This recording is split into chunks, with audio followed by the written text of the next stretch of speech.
नमस्कार। मैं आदित्य भार्गव आप सभी का स्वागत करता हूँ हमारे प्यारे से चैनल प्रबोधनम में।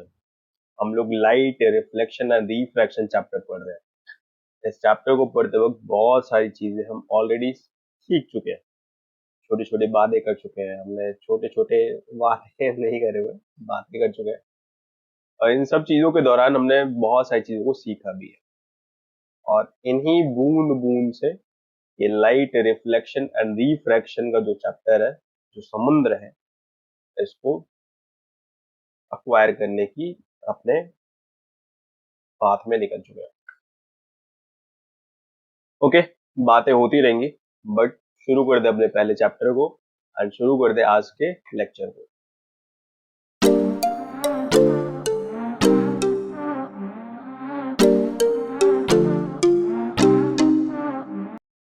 तो आज का एजेंडा या फिर टॉपिक्स क्या रहेंगे या फिर किन किन चीजों को हम सीखेंगे। आज की क्लास में हम लोग सीखेंगे principal focus and focal length के बारे में। हम जानेंगे कि भाई फोकल लेंथ किन्हें कहते हैं एंड प्रिंसिपल फोकस किस चीज को कहा जाता है, कॉनकेव मिरर के लिए भी एंड कॉन्वेक्स मिरर के लिए भी। इसके साथ साथ हम लोग रे डायग्राम्स को सीखेंगे, लेकिन रे डायग्राम्स को सीखने के लिए हमें कुछ रूल्स को जानना होता है। तो हम रूल्स फॉर रे डायग्राम सीखेंगे। आज का मेन, अगर हम एजेंडा की बात करें तो बेसिक तौर पे इन्हीं रूल्स को लेकर है, क्योंकि रे डायग्राम्स को बनाने के लिए हमें रूल्स पता होने चाहिए। बहुत सारे बच्चे ऐसे देखता हूँ मैं जिन्हें रूल्स का बिल्कुल आइडिया नहीं रहता है और फिर वो गलतियां करते रहते हैं। तो ऐसा ना हो, इसलिए पर्सनली मैं खुद भी रे डायग्राम्स को बनाऊंगा, आप लोग भी साथ में प्रैक्टिस करेंगे। तो एक एक चीज को मैं अपने हाथों से ड्रॉ करूंगा, आप भी उन सब चीजों को देखिएगा। अगर बाई चांस कहीं कोई प्रॉब्लम हो तो आप बेहिचक कमेंट्स में आप डाल सकते हैं एंड फिर हम आपको शॉर्ट आउट करेंगे। ओके, तो सबसे पहली चीज कि principal focus and focal length किन्हें कहते हैं। Principal focus and focal length, आपको याद है आपने एक मिरर को बनाया था या फिर एक मिरर को समझा था जो कि था कॉनकेव मिरर। प्लीज, मैं प्लेन मिरर्स की बात नहीं कर रहा हूं, मैं अभी मैं स्फेरिकल मिरर्स की बात कर रहा हूँ। और स्फेरिकल मिरर्स में अगर हम बात करें तो अभी प्रीडोमिनेंटली अभी मैं बात कर रहा हूँ कॉनकेव मिरर की। और इसी कॉनकेव मिरर के principal focus and focal length को अभी हम लोग समझने वाले हैं कि भाई किन्हें कहते हैं हम लोग प्रिंसिपल फोकस एंड किसे कहते हैं हम लोग फोकल लेंथ। तो ये रहा आपका वो स्फेरिकल ग्लास बॉल, जिस ग्लास बॉल को आपने कट करा था, याद आया? ये आपका पूरा का पूरा स्फेरिकल ग्लास बॉल, एंड इस ग्लास बॉल को कट करके आपने इतना सेक्शन बाहर निकाला था। एंड इस सेक्शन का जो कॉन्वेक्स पार्ट है, पीछे का जो पार्ट है, ये कॉन्वेक्स पार्ट है। सामने जो कि अंदर की तरफ झुका हुआ है, इसको हम कॉनकेव पार्ट कहते हैं। तो आपने क्या करा कि आपने इस कॉन्वेक्स पार्ट को पॉलिश कर दिया पीछे से एंड यूज करा आपने कॉनकेव पार्ट को फॉर रिफ्लेक्शन। तो क्योंकि आप इस कॉनकेव पार्ट को रिफ्लेक्शन के लिए यूज कर रहे हो, इसीलिए हम इसको कहेंगे कॉनकेव मिरर। ऑफ कोर्स, ये जो आपने कॉनकेव मिरर बनाया है, ये एक ग्लास बॉल के हिस्सा था। ये पहले एक ग्लास बॉल का हिस्सा था, उसका पीस बनाया एंड उस पीस को पीछे से बोले तो कॉन्वेक्स साइड से आपने पॉलिश कर दिया। तो जिस ग्लास बॉल का ये हिस्सा था, उस ग्लास का एक सेंटर भी रहा होगा। इस सेंटर को अब मैं सेंटर ऑफ स्फेयर नहीं बोलूंगा, centre of spherical glass ball भी नहीं बोलूंगा, अब मैं बोलूंगा इसको सेंटर ऑफ कर्वेचर, बिकॉज अब ये एक सिर्फ कर्व्ड पोर्शन है। तो इस कर्व्ड पोर्शन का जो सेंटर बना, इसको हम कहेंगे सेंटर ऑफ कर्वेचर। एक और भी सेंट्रल पॉइंट होगा जो कि इस मिरर के बीचों बीच लाई करा होगा, एंड वो सेंट्रल पॉइंट कहलाया जाएगा पोल। ऑलरेडी डिस्कशन कर चुका हूं मैं, ऑलरेडी बता भी चुका हूं मैं कि सेंटर एंड पोल से पास होने वाली जो लाइन होती है, इसको हम प्रिंसिपल एक्सिस कहते हैं। प्रिंसिपल एक्सिस एक स्पेशल टाइप की नॉर्मल होती है। इन सब चीजों को ऑल ऑलरेडी सारी चीजों को हम डिस्कस कर चुके हैं, बट स्टिल जरूरी है कि हम इन सब चीजों को याद रखें। तो प्रिंसिपल एक्सिस और कुछ नहीं, एक नॉर्मल है। सर आपको कैसे पता चला कि ये नॉर्मल है? क्योंकि याद दिला दूं मैं, आपने 9th में एक रूल पढ़ा था कि सेंटर से आने वाली जितनी भी लाइंस होती है वो रेडियस होती है, स्फेयर और सर्कल के लिए। ऑफ कोर्स ये लाइन अगर मैं बात करूं, लेट सपोज ये लाइन, ये सारे के सारे क्या है, ये सब सर रेडियस है और रेडियल लाइंस है। एंड हम ऑलरेडी जानते हैं कि रेडियस जो होता है वो हमेशा स्फेयर और सर्कल के टर्म्स में बात करूं मैं, तो ये हमेशा आपका परपेंडिकुलर टू द सरफेस होता है। इसका मतलब ये कि सेंटर से आने वाली जितनी भी रेज होंगी सारी की सारी नॉर्मल होंगी। प्रिंसिपल एक्सिस भी एक नॉर्मल ही तो हुआ, क्योंकि ऑल द वे ये भी तो सेंटर से ही जा रहा है। ये एक ऐसा स्पेशल नॉर्मल है जो सेंटर एंड पोल दोनों से पास होता है। तो प्रिंसिपल एक्सिस के बारे में स्पेशली बोला जाता है ऐसा कि it is a special normal. Okay sir, focus क्या है? जब भी अगर आप पैरेलल रे को पास कराओगे या किसी पैरेलल रे को भेजोगे, तो रिफ्लेक्ट होने के बाद ये प्रिंसिपल एक्सिस को कहीं तो इंटरसेक्ट करेगी, एंड जिस पॉइंट पे इंटरसेक्ट करेगी इसी पॉइंट को हम कहते हैं प्रिंसिपल फोकस या फिर सिंपली फोकस।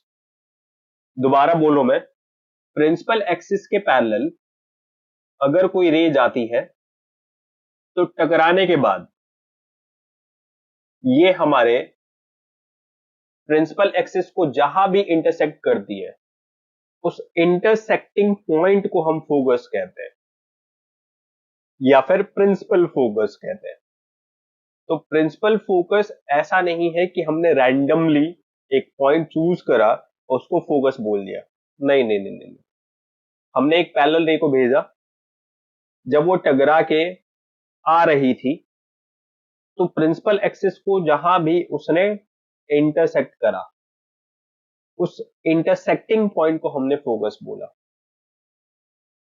तो ये हमारा फोकस, ये है हमारा पोल। सारे डिस्टेंसेस आपको हमेशा ध्यान रखना है कि पोल से ही लिए जाएंगे। तो पोल से सेंटर ऑफ कर्वेचर तक की दूरी, पोल से फोकस तक की दूरी, सारी की सारी दूरियां पोल से ली जाएंगी। तो पोल से फोकस तक की जो दूरी होती है इसको हम कहते हैं फोकल लेंथ। तो फोकल लेंथ अगर आपसे कोई पूछेगा तो कुछ नहीं, it is the distance between principal focus and pole of the mirror. तो P से लेके F तक की दूरी को हम क्या कहते हैं? फोकल लेंथ बोलते हैं। एंड फोकल लेंथ को हम स्मॉल f से शो करते हैं। तो स्मॉल f बोला मतलब हम लेंथ की बात कर रहे हैं, लेकिन जब कैपिटल F बोला तो इसका मतलब कि हम उस प्रिंसिपल फोकस की बात कर रहे हैं। दोबारा बोलो मैं, प्रिंसिपल फोकस हमने किसको डिफाइन किया है? प्रिंसिपल फोकस वो पॉइंट है जहां से पैरेलल रे की रिफ्लेक्शन प्रिंसिपल एक्सिस को कट करती है। दोबारा, पैरेलल रे की रिफ्लेक्शन प्रिंसिपल एक्सिस को जहां कट कर दी है उस पॉइंट को हम कहते हैं फोकस। जब हमने इस फोकस को रीड करा, कैलकुलेशंस करे, तो हमें एक प्यारा सा रिलेशन देखने को मिला कि ये जो फोकस होता है इसका 2 टाइम्स कर दो तो आपको रेडियस ऑफ कर्वेचर मिल जाएगा। इसका मतलब क्या है सर? कि अगर by chance focal length 2 centimetre है तो रेडियस ऑफ कर्वेचर 4 सेंटीमीटर होगा। अगर फोकल लेंथ 3 सेंटीमीटर है तो रेडियस ऑफ कर्वेचर 3 का डबल 6 सेंटीमीटर हो जाएगा। It means radius and focal length के बीच एक रिलेशन है कि फोकल लेंथ का डबल रेडियस ऑफ कर्वेचर होता है। आमतौर पे बच्चे इस बात को तो ध्यान रखते हैं कि फोकस और कुछ नहीं, सेंटर एंड पोल के बीचों बीच का पॉइंट है, बट उसकी जो मेन डेफिनेशन है उसको भूल जाते हैं। मेन डेफिनेशन क्या है कि कॉनकेव मिरर के केस में अगर पैरेलल रे आती है, टकराने के बाद रिफ्लेक्ट होती है एंड उसकी रिफ्लेक्शन प्रिंसिपल एक्सिस को जिस पॉइंट पे कट करेगी उस पॉइंट को हम फोकस कहते हैं। एंड इस फोकस की विशेषता ये है कि ये रेडियस का आधा पड़ता है। प्लीज, रेडियस का आधा फोकस नहीं है। फोकस जो है वो पैरेलल रे की रिफ्लेक्शन जहां पे कट करेगी उस पॉइंट को हम कहेंगे फोकस, एंड ये पॉइंट आधा पड़ता है। सर अंतर क्या है इसमें, क्या डिफरेंस है? आप भी तो सेम बात बोल रहे हो, हम भी तो वही बात बोल रहे हैं। ध्यान रखना, मैं बार बार एक ही बात बता रहा हूं कि जब बच्चा जन्म लेता है तब आप उसका आधार कार्ड बनवाते हो। आधार कार्ड बनवाने के बाद आप बच्चा जन्म नहीं दिलवाते हो। ऑफ कोर्स ये बात आपको समझ में आनी चाहिए। इसका मतलब है कि अगर बाई चांस अगर आप ये बोल रहे हो कि फोकस जो है वो half of radius of curvature, ये डेफिनेशन लिख रहे हो तो ये गलत है। डेफिनेशन तो एक ही है भाई कि पैरेलल रे की रिफ्लेक्शन, दोबारा पैरेलल रे की रिफ्लेक्शन प्रिंसिपल एक्सिस पर जहां इंटरसेक्ट होगी, that intersecting point is focus. And इस फोकस की विशेषता ये है कि ये आधा है। आधार कार्ड बाद में बना है ना, तो फोकस पहले आ तो जाए तब तो हम बोलेंगे कि ये फोकस जो है वो रेडियस ऑफ कर्वेचर के हाफ पे पड़ता है। तो ये बात हमको ध्यान रखना है। तो डेफिनेशन यही चीज कह रही है कि principal focus of a concave mirror is a point on the principal axis. It is a point on principal axis of the mirror at which all the incident rays parallel to principal axis and close to it actually meet after reflection from the mirror. अच्छा sir, ऐसा है क्या कि ये अपने आप ही किसी random point से पास हुआ है? नहीं नहीं नहीं नहीं नहीं नहीं, नहीं। रे ने लॉ ऑफ रिफ्लेक्शन को फॉलो किया है। अगर मैं यहां से ड्रॉ करूं, सेंटर ऑफ कर्वेचर से ड्रॉ करूं, तो ये बन गई हमारी नॉर्मल। ये ब्लैक लाइन जो ड्रॉ करा है अभी अभी, ये हमारी नॉर्मल बनी। सर ये नॉर्मल कैसे होगी? अरे भाई सेंटर ऑफ कर्वेचर से आ रही है, एंड सेंटर से आने वाली रेडियस ही तो हुई, रेडियल हुई, रेडियस के अलॉन्ग हुई। तो ऑफ कोर्स रेडियस क्योंकि 90 पे होता है तो ये भी तो 90 पे होगी ना। तो ऑफ कोर्स ये क्या हो गया, ये हमारा नॉर्मल है। तो रे ने ऐसा नहीं है कि लॉ ऑफ रिफ्लेक्शन को फॉलो नहीं करा, इनने इंस्टाग्राम पे फॉलो रिक्वेस्ट भेजा है। कहने का मतलब ये है कि फॉलो करा है। तो ये हो गई आपकी एंगल ऑफ इंसिडेंस, एंड ये हो गया आपका एंगल ऑफ रिफ्लेक्शन। ये दोनों एंगल्स ऑफ कोर्स इक्वल होंगे, यानी रे अपने एंगल, अपने लॉ ऑफ रिफ्लेक्शन को फॉलो करते हुए गई, प्रिंसिपल एक्सिस को कट करा एक पॉइंट पे, एंड उस पॉइंट को हमने नाम दे दिया प्रिंसिपल फोकस। हमने डिफाइन किया उसको, उस पॉइंट को। ऐसा नहीं है कि अपने आप ही उस पॉइंट ने कहा मैं फोकस हूं, नहीं नहीं नहीं नहीं, हमने बोला उसको कि भाई ये पॉइंट जो है ये फोकस है, ताकि कल को अगर हम कभी भी फोकस बोले तो किसी के दिमाग में भी बैठ जाए कि फोकस वो पॉइंट होता है जहां पे प्रिंसिपल एक्सिस को रिफ्लेक्शन ने काटा है। किसकी रिफ्लेक्शन है ये? प्रिंसिपल एक्सिस के पैरेलल एक रेज आ रही थी, उसकी रिफ्लेक्शन ने इस प्रिंसिपल एक्सिस को काटा है। तो जिस पॉइंट पे काटा है वो है आपका फोकस। तो ये बात हमारे दिमाग में क्लियर रहनी चाहिए। ओके। इसी तरीके से कॉन्वेक्स के लिए, इसी तरीके से अगर हम कॉन्वेक्स के लिए बात करें तो सेम डेफिनेशन है, सेम। प्रिंसिपल एक्सिस के पैरेलल एक रे भेजा हमने, एंड ये रे टकराने के बाद, ये रे गई एंड टकराने के बाद डाइवर्ज हो गई। बट इसका डाइवर्जन, भाई ये रे डाइवर्ज होने को तो कैसे भी हो सकती थी। ऑफ कोर्स अगर आप ध्यान से देखो तो ये जाने को तो ऐसे भी जा सकती थी। ऑफ कोर्स जा सकती थी कि नहीं जा सकती थी? जा सकती थी। बट ये गई सिर्फ इसी पाथ को फॉलो करते हुए। वाई? बिकॉज अगर आप पीछे देखेंगे तो आपको लगेगा कि ये फोकस से आ रही हो। अपीयर टू डाइवर्ज, देख रहे हो, एक शब्द यूज करा गया है जाने को। ऑफ कोर्स ये रे रिफ्लेक्ट होकर ऐसे भी जा सकती थी, इस वाले पाथ को भी फॉलो कर सकती थी, बट इस पाथ को फॉलो नहीं करा इसने। किस पाथ को फॉलो करा? इस पाथ को फॉलो करा, इस वाले पाथ को फॉलो करा। क्यों भाई? क्योंकि फोकस से पास होती हुई या फोकस से अपीयर हो रही है, ऐसा लग नहीं रहा कि भाई ये फोकस से ही आ रही होगी। यानी पैरेलल रे रिफ्लेक्ट होने के बाद फोकस से पास होती हुई अपीयर हो, यही है आपका प्रिंसिपल फोकस। तो इस पॉइंट को हमने कहा है फोकस। किसी भी पैरेलल रे को देख लो, ये रहा प्रिंसिपल एक्सिस, इस प्रिंसिपल एक्सिस के पैरेलल में ये वाली रे गई, रिफ्लेक्ट होके रे डाइवर्ज होगी। भाई डाइवर्ज तो कैसे भी हो सकती थी, बट डाइवर्ज ऐसे ही हुई है वो इसलिए क्योंकि अगर आप इसको पीछे से देखोगे तो आपको अपीयर होगा कि ये फोकस से आ रही है।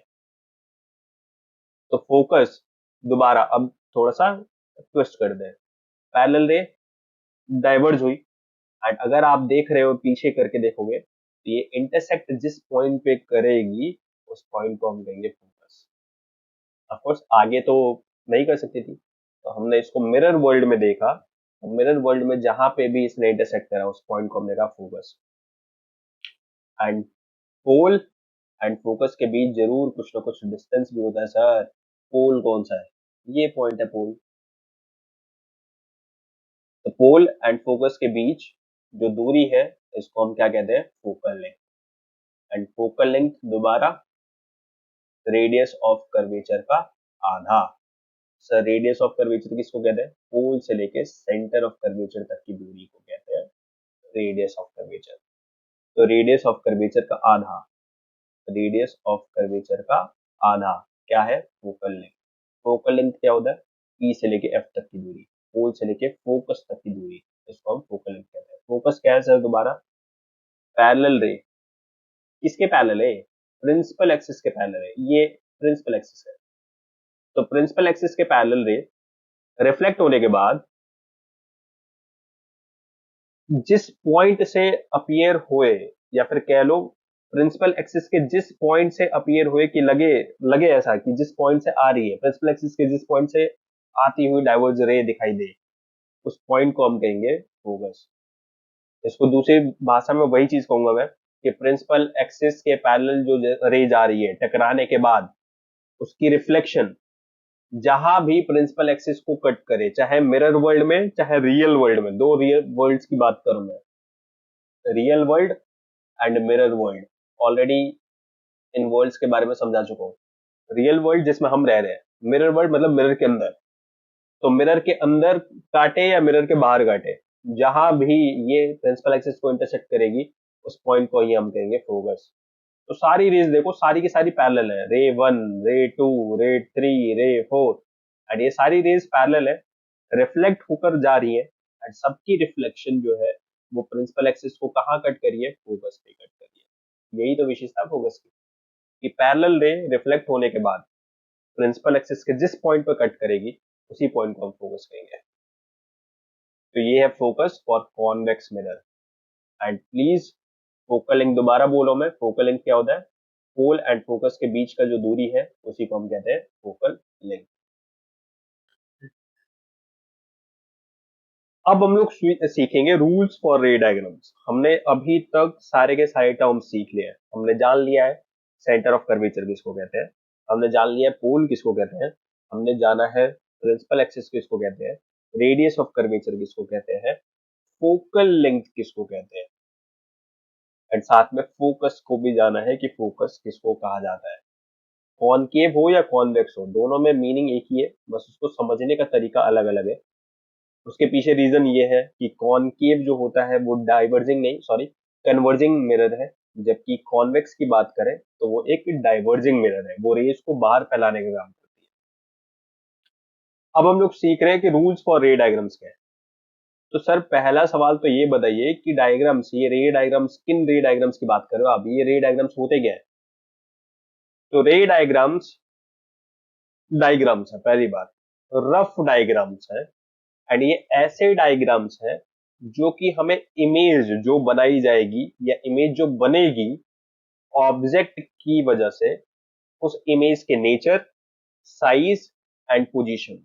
दोबारा बोलो मैं, वो जो इमेज फॉर्म होगा उसकी प्रॉपर्टीज को समझने में मदद करेगी, and properties of image form.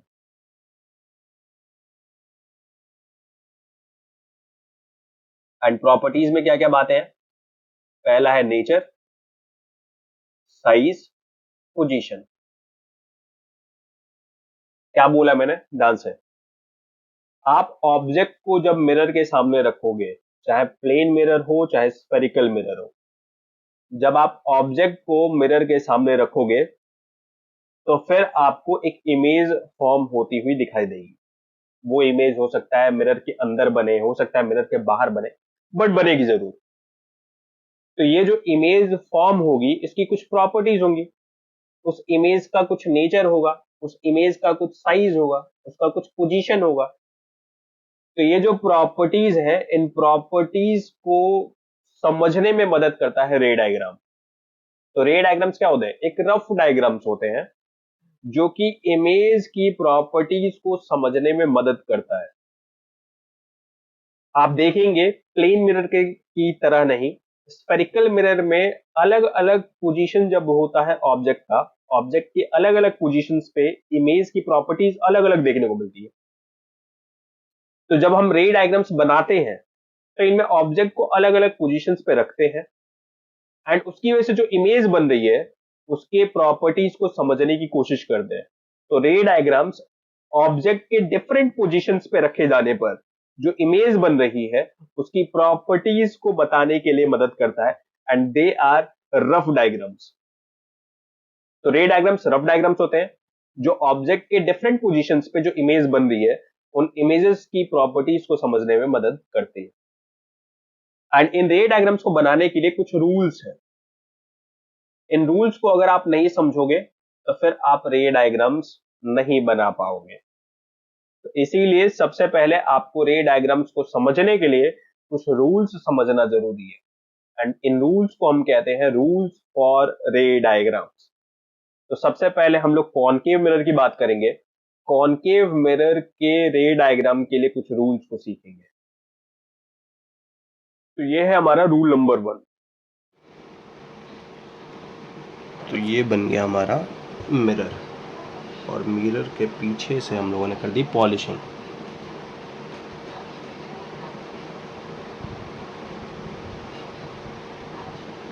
ये कौन सा मिरर हुआ? ये मिरर हुआ हमारा कॉनकेव मिरर, क्योंकि कॉन्वेक्स पार्ट पॉलिश्ड है एंड कॉनकेव पार्ट ये हमारा रिफ्लेक्शन के लिए इस्तेमाल होगा। ये रहा हमारा सेंटर ऑफ कर्वेचर। सर ये सेंटर ऑफ कर्वेचर कैसे ले लिया आपने या कैसे बना दिया? तो ऑफ कोर्स मैंने कंपास लिया था एंड इस कंपास का जो ये सेंट्रल पॉइंट था इसी से मैंने कर्वेचर को ड्रॉ करा है। तो ऑफ कोर्स ये जो बन गया ये बन गया हमारा सेंटर ऑफ कर्वेचर।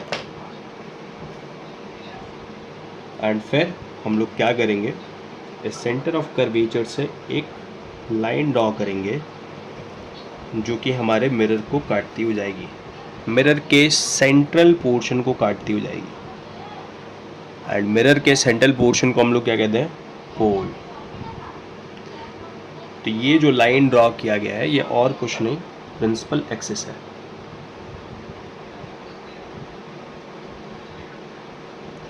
सर ये प्रिंसिपल एक्सिस है कैसे? क्योंकि सेंटर से जाने वाली सारी लाइंस जो भी हमारे मिरर पे जाएंगी वो सारी की सारी नॉर्मल है। प्रिंसिपल एक्सिस एक स्पेशल नॉर्मल होती है जो कि हमारे centre of curvature and pole से पास होती है, तो इसीलिए ये हमारी प्रिंसिपल एक्सिस है। एंड रूल नंबर 1 क्या कहता है कि अगर हमारी कोई भी रे जो कि प्रिंसिपल एक्सिस के पैरेलल है वो टकराने के बाद या कह लो रिफ्लेक्ट होने के बाद प्रिंसिपल एक्सिस को कट करेगी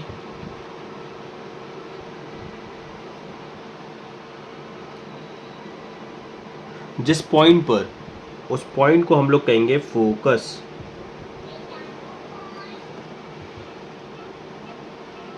तो ये हमारी रे आई थी, रिफ्लेक्शन हुआ, टकराई एंड टकराने के बाद जिस पॉइंट को पास करा उसने, जिस पॉइंट को प्रिंसिपल एक्सिस के जिस पॉइंट को इंटरसेक्ट करा रिफ्लेक्टेड रे ने, उसको हम लोग कहेंगे अपना फोकस। तो ये पॉइंट हो गया फोकस। एंड रूल नंबर 1 क्या कहता है कि अगर पैरेलल रे आती है रिफ्लेक्ट होने के बाद फोकस से पास होती है। सर हमारी जो रे है वो रिफ्लेक्शन के बाद इसी पॉइंट से क्यों गई? यहाँ से भी पास हो सकती थी, यहाँ से भी पास हो सकती थी, यहाँ से भी। तो मैं बता दूं ये हमारी मनमर्जी से नहीं हो रहा है, ये बेसिक तौर पे लॉ ऑफ रिफ्लेक्शन को फॉलो करते हुए हो रहा है। और इस चीज़ को मैं प्रूफ कर सकता हूँ। ये रहा हमारा सेंटर ऑफ कर्वेचर एंड ये रहा हमारा वो पॉइंट जहाँ पे इंसिडेंट हो रही है रे। तो मैंने सेंटर ऑफ कर्वेचर एट इस पॉइंट ऑफ इंसिडेंस को यूज़ करके एक लाइन ड्रॉ करा है। ऑफ कोर्स ये लाइन जो बन जाएगी ये बन जाएगी हमारी नॉर्मल। Why sir? क्योंकि ऑलरेडी बताया वो मैंने, या आप जानते भी होंगे, 9th में भी आपने पढ़ा था कि सेंटर से जितनी भी रेज आएंगी या सेंटर से जितनी भी लाइन बनेंगी हमारे कर्व्ड पोर्शन पे, सर्कुलर पोर्शन पे, स्फेरिकल पोर्शन पे, वो हमेशा परपेंडिकुलर होती है। इट मीन्स नॉर्मल जो है ये परपेंडिकुलर टू द सरफेस है। तो ये जो रे आ रही है ये हमारी इस सरफेस के, मिरर के सरफेस के परपेंडिकुलर है, तो ये नॉर्मल हो गई। एंड नॉर्मल से जो एंगल बनेगा वो बनेगा angle of incidence, incident ray का। एंड रिफ्लेक्टेड रे का जो एंगल बनेगा वो बनेगा एंगल ऑफ रिफ्लेक्शन। और लॉ क्या कहता है कि एंगल ऑफ इंसिडेंस हमेशा बराबर होता है एंगल ऑफ रिफ्लेक्शन के। तो रे आई, टकराई, अपने लॉ को ध्यान में रखते हुए टकरा के पास हुई। एंड जब पास हो रही थी तो उसने प्रिंसिपल एक्सिस को इस पॉइंट पे कट करा एंड ये पॉइंट बना हमारा फोकस। इसको हमने नाम दिया फोकस। इस फोकस की हालांकि एक विशेषता क्या होती है जो हम आसानी से कैलकुलेट कर सकते हैं, वो ये कि जैसा कि मैं ऑलरेडी आप लोगों को बता चुका हूं कि pole and centre of curvature, इन दोनों के बीच की जो दूरी होती है उसको हम कहते हैं रेडियस ऑफ कर्वेचर। इस दूरी को क्या कहते हैं हम? तो रेडियस ऑफ कर्वेचर।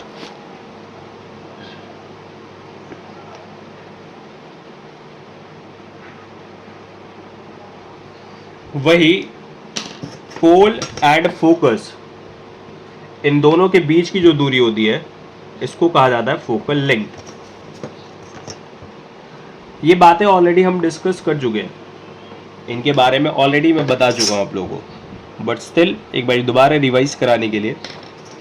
तो रेडियस ऑफ कर्वेचर को कैपिटल आर से शो किया जाता है, जबकि फोकल लेंथ जो कि पी से लेके एफ तक की दूरी होती है इसको हम स्मॉल एफ से डिनोट करते हैं। सारी की सारी दूरियां ध्यान रखना है कि हमेशा पी से मेजर होंगी। तो अगर आप देख पा रहे हैं पी से लेकर एफ तक की दूरी, पी से लेकर एफ तक की दूरी ये हो गई हमारी फोकल लेंथ। पी से लेकर सी तक की दूरी ये हो गई हमारी radius of curvature. And rule क्या है, या फिर अगर आप कैलकुलेट करोगे तो फिर आपको ये चीज़ पता चलेगा कि रेडियस ऑफ कर्वेचर जो होता है वो 2 टाइम्स ऑफ फोकल लेंथ होता है। तो यहाँ पे हमने सबसे पहले रूल नंबर 1 जो कि अभी अभी सीख लिया है। सर पहली बात तो ये समझाओ कि ये रूल है किस चीज़ का? ये रूल है हमारे रे डायग्राम्स का। एंड अभी हम लोग रे डायग्राम्स बनाएंगे कुछ देर बाद हमारे कॉनकेव मिरर के लिए। तो रेज के क्या रूल्स हैं उन्हीं चीज़ों को पहले हम सीख रहे हैं। तो रूल नंबर 1 क्या कह रहा है कि अगर कोई भी ray parallel to the principal axis आएगी तो रिफ्लेक्शन के बाद वो फोकस से पास होगी। प्लीज़ मैं दोबारा बोल रहा हूँ, मैं फोकस पहले नहीं था। फोकस को हमने डिफाइन किया है कि ये पॉइंट, जिस पॉइंट से पैरेलल रे का रिफ्लेक्शन पास होगा उस पॉइंट को फोकस कहेंगे। तो इसी को रूल बनाया हमने कि अगर पैरेलल रे आती है रिफ्लेक्ट होने के बाद फोकस से पास होती है। और ये ऐसा नहीं है कि फोकस हम किसी भी ऑर्डिनरी पॉइंट को फोकस कह रहे हैं, बिल्कुल भी नहीं। ये वो पॉइंट है जहाँ से रिफ्लेक्टेड रे पास हो रही है, या फिर कह लो रिफ्लेक्टेड रे प्रिंसिपल एक्सिस को इंटरसेक्ट कर रही है। इस पॉइंट को हम फोकस कह रहे हैं, हमने नाम दिया है। और फिर इस फोकस की एक विशेषता हमने क्या जानी कि ये फोकस जो होता है वो सी एंड पी के जस्ट बीचों बीच होता है। प्लीज़, बहुत बार ऐसा बताया जाता है या फिर ऐसा बहुत बार बच्चे कन्फ्यूज़न में समझ लेते हैं कि पी और सी के बीचों बीच का जो पॉइंट होगा उसको फोकस कहेंगे। नहीं नहीं नहीं नहीं नहीं नहीं, हमने पैरेलल रे के रिफ्लेक्शन को देखा। रिफ्लेक्शन जहाँ भी प्रिंसिपल एक्सिस को इंटरसेक्ट करेगी वो पॉइंट फोकस है। एंड इस फोकस की विशेषता ये है कि ये पी एंड सी के बीच में आता है। सर दोनों बातें तो एक ही है। नहीं नहीं, बिल्कुल बात एक नहीं है। बच्चा जन्म लेता है तब उसका आधार कार्ड बनता है, आधार कार्ड बना के फिर आप बच्चा जन्म नहीं कराते हो ना। तो इसी तरीके से पहले हमने फोकस को डिफाइन करा कि भाई फोकस है क्या। तो पैरेलल रे का रिफ्लेक्शन जो होगा जिस पॉइंट को इंटरसेक्ट करेगा, प्रिंसिपल एक्सिस के जिस पॉइंट को इंटरसेक्ट करेगा वो पॉइंट फोकस है। एंड इस फोकस की विशेषता ये है कि वो पी एंड सी के बीचों बीच पड़ेगा, या फिर कह लो कि focal length radius of curvature का हाफ होगा। तो ये हमारा रूल नंबर 1। रूल नंबर 1 क्या कह रहा है? पैरेलल रे रिफ्लेक्ट होने के बाद फोकस से पास होगी। तो जैसा कि मैंने आपको समझाया, रूल नंबर 1 क्या कह रहा है कि अगर कोई रे प्रिंसिपल एक्सिस के पैरेलल जाएगा, आप देख सकते हैं, तो ये टकराने के बाद जो इसकी रिफ्लेक्शन है वो फोकस से पास होगी। ऑफ कोर्स फोकस पॉइंट की डेफिनेशन ही हमने यही बनाया था, तो रूल नंबर 1 ऑफ कोर्स यही होना चाहिए। तो रूल नंबर 1 क्या है कि अगर कोई ray parallel to the principal axis गई तो फिर टकराने के बाद फोकस से पास होगी।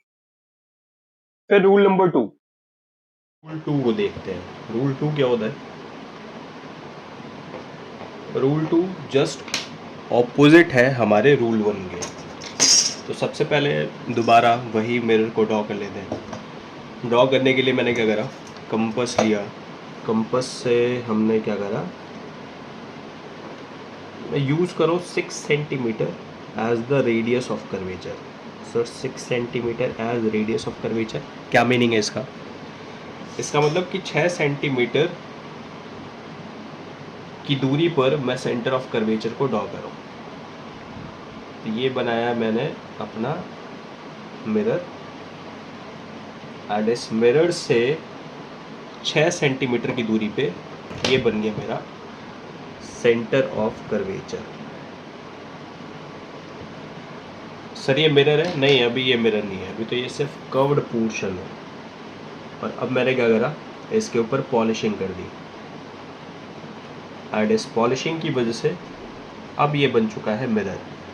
सर आपने किस पोर्शन पे पॉलिशिंग करी है? मैंने कॉन्वेक्स पोर्शन या कह लो कॉन्वेक्स पार्ट पे पॉलिशिंग करी है। एंड ये जो आप देख रहे हो अंदर का पार्ट, ये हमारा कॉनकेव पार्ट, एंड ये कॉनकेव पार्ट अभी हमारा रिफ्लेक्शन के लिए यूज़ होगा। कॉनकेव पार्ट रिफ्लेक्शन के लिए यूज़ होगा, इसीलिए ये मिरर है हमारा concave mirror. Centre of curvature से मैंने एक लाइन को पास करा जो कि हमारे मिरर के जस्ट बीचों बीच के पोर्शन को कट करेगी, एंड ये बीचों बीच का पोर्शन जो है इसको हम पोल कहेंगे। तो सेंटर एंड पोल से पास होने वाली जो लाइन है, जो एक नॉर्मल है। सर ये नॉर्मल क्यों है? नॉर्मल हर उस लाइन को कहते हैं जो परपेंडिकुलर होता है सरफेस के, एंड सेंटर से जाने वाली जितनी भी रेज होंगी वो सारी की सारी परपेंडिकुलर होंगी। तो ये भी नॉर्मल है, लेकिन ये एक स्पेशल नॉर्मल है जो कि हमारे पोल से पास होगी। बाकी जितनी भी नॉर्मल्स हम ड्रॉ करेंगे वो पोल से पास नहीं होंगी। तो ये एक स्पेशल नॉर्मल है जो कि पोल से पास होगी, और इस स्पेशल नॉर्मल को हम क्या कहते हैं? Principal axis. Rule number 2 just opposite है हमारे रूल नंबर 1 के। रूल नंबर 1 क्या था कि अगर कोई रे पैरेलल जाती है तो फिर टकराने के बाद, रिफ्लेक्ट होने के बाद हमारे फोकस से पास हो जाती है। यही था हमारा रूल नंबर 1। इसका जस्ट ऑपोजिट, इसका मतलब कि अगर कोई रे फोकस से जाती है तो फिर टकराने के बाद पैरेलल चली जाएगी। फोकस ड्रॉ करें सर, तो फोकस हम बीच में ड्रॉ करेंगे। सर आप तो बीच में ही ड्रॉ कर रहे हो, क्योंकि अब हमको पता है फोकस बीच में होता है। लेकिन शुरू में आपको ये बताना ज़रूरी था कि भाई फोकस बीच के पॉइंट को फोकस नहीं कहते। हमने पैरेलल रे ड्रॉ करा, पैरेलल रे टकराने के बाद प्रिंसिपल एक्सिस को जिस पॉइंट पर कट करती है वो पॉइंट फोकस है, एंड इस फोकस की विशेषता ये है कि ये बीच में लाई करता है। तो हमने बीच में ड्रॉ कर दिया फोकस, एंड हमने क्या करा है कि फोकस से एक रे को पास कराया। रूल नंबर 2 कह रही है कि जब भी कोई रे फोकस से पास होगी तो फिर रिफ्लेक्शन के बाद वो हमारे मिरर के प्रिंसिपल एक्सिस के पैरेलली चली जाएगी। सर ये अपने आप हो गया, टकराने के बाद रे ऐसे भी जा सकती थी, ऐसे भी जा सकती थी, या आपने पैरेलल ही क्यों भेजा? भाई मेरी इसमें कोई मर्जी नहीं है, ये रे की मर्जी है, ये नेचर की मर्जी है, एंड नेचर ने ये मर्जी इसलिए बनाया है क्योंकि ये रे नेचर के लॉ को फॉलो करेगी, एंड वो लॉ है law of reflection. And law of reflection क्या कहता था, पहले यहाँ पे एक नॉर्मल ड्रॉ कर लेते हैं। तो मैंने सेंटर ऑफ कर्वेचर से पास होती हुई एक लाइन ड्रॉ करा है जो कि हमारे पॉइंट ऑफ इंसिडेंस, ये जो पॉइंट है इसको हम पॉइंट ऑफ इंसिडेंस कहेंगे क्योंकि यहीं पर हमारी इंसिडेंट रे आ रही है एंड मिरर से सरफेस से टकरा रही है, तो ये पॉइंट ऑफ इंसिडेंस है। तो ये है क्या, ये रेड वाली लाइन क्या है सर? अरे ये नॉर्मल है। Why it is normal? क्योंकि ये सेंटर ऑफ कर्वेचर से आ रही है, एंड सेंटर ऑफ कर्वेचर से सरफेस पर आने वाली जितनी भी रेज होंगी वो सारी की सारी नॉर्मल होंगी, सारी की सारी सरफेस से परपेंडिकुलर होंगी, एंड परपेंडिकुलर जो रेज होती हैं उनको हम नॉर्मल कहते हैं। तो ये नॉर्मल है। ये हो गया हमारा एंगल ऑफ इंसिडेंस, ये हो गया हमारा angle of reflection.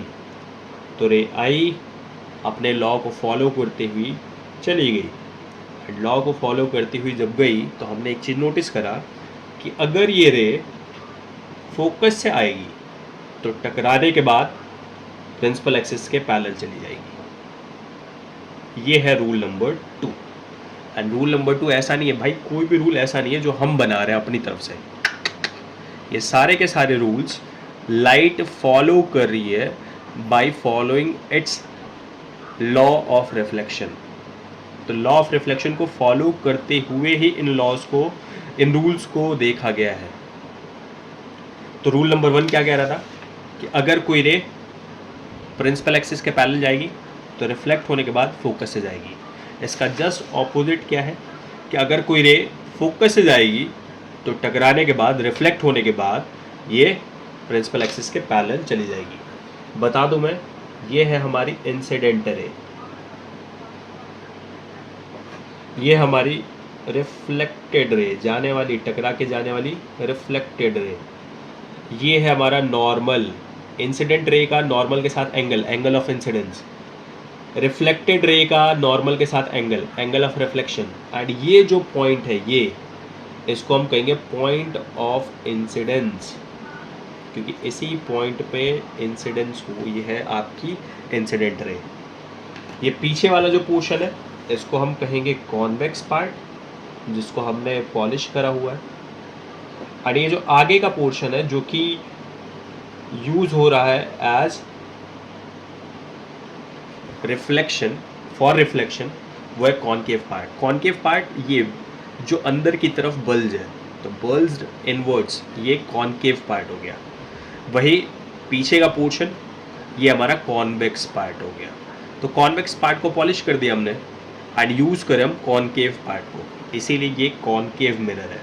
And concave mirror का दूसरा रूल फॉर रे डायग्राम कि अगर कोई रे फोकस से पास होती है तो टकराने के बाद इंसिडेंटल एक्सिस के पैरेलल चली जाएगी। दोबारा, अगर कोई रे फोकस से पास होती है तो टकराने के बाद प्रिंसिपल एक्सिस के पैरेलल चली जाएगी। रूल नंबर 2 दोबारा, अगर कोई रे फोकस से पास होती है तो फिर टकराने के बाद पैरेलल चली जाएगी। अब आते हैं रूल नंबर 3 के ऊपर।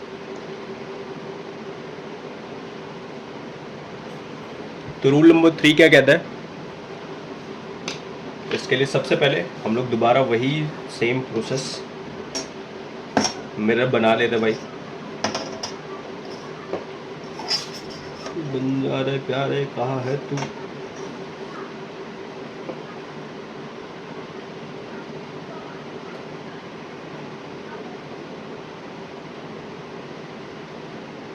तो ये हमने 6 सेंटीमीटर का कंपास जो है इसको ओपन कर लिया। ये हमने बनाया सेंटर ऑफ कर्वेचर, और इस सेंटर ऑफ कर्वेचर को यूज़ करके हमने बनाया मिरर। ये क्या बन गया? ये पॉइंट बन गया हमारा सेंटर ऑफ कर्वेचर।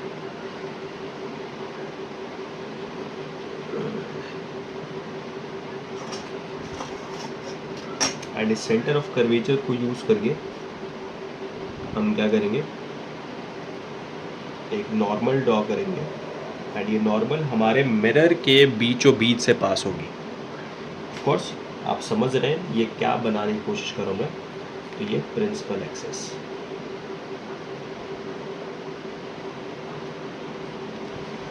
सर क्या ये मिरर है? बिल्कुल नहीं है, अभी ये मिरर नहीं है, अभी सिर्फ एक ग्लास का एक पीस है, बट इसको हमने क्या कर दिया, पॉलिश कर दिया। इसको पॉलिश कर दिया कॉन्वेक्स पार्ट से,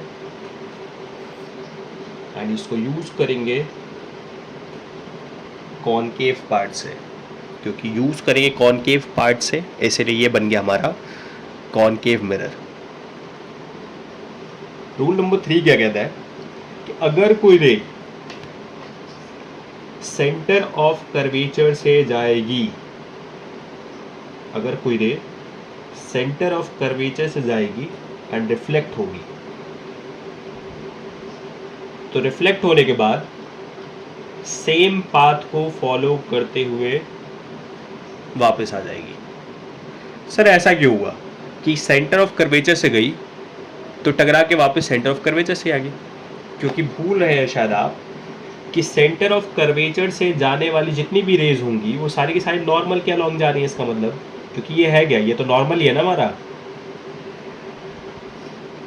एंड याद कर लो, नॉर्मल के अलॉन्ग जाने का मतलब है, नॉर्मल के साथ साथ जाने का मतलब है कि आप नॉर्मल से 0 डिग्री बना रहे हो, तो टकरा के आओगे भी नॉर्मल के अलॉन्ग, क्योंकि आते वक्त भी आपको 0 डिग्री का एंगल मेंटेन करके रखना है, जो कि है law of reflection.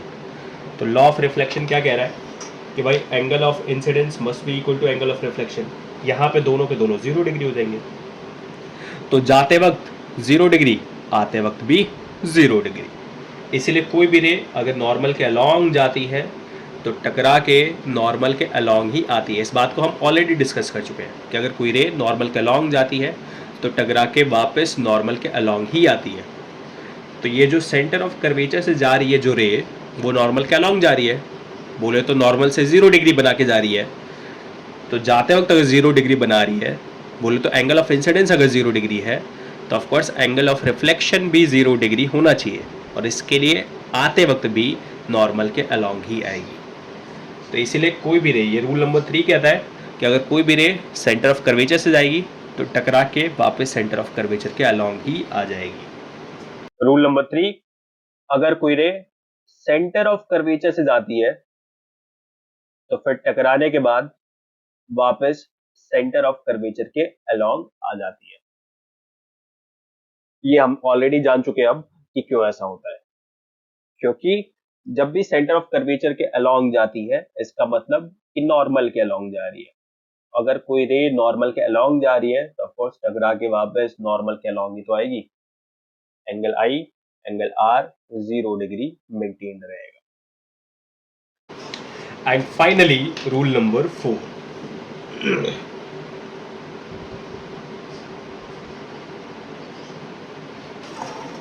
Rule number 4 के लिए दोबारा वही सेम प्रोसेस करेंगे भाई।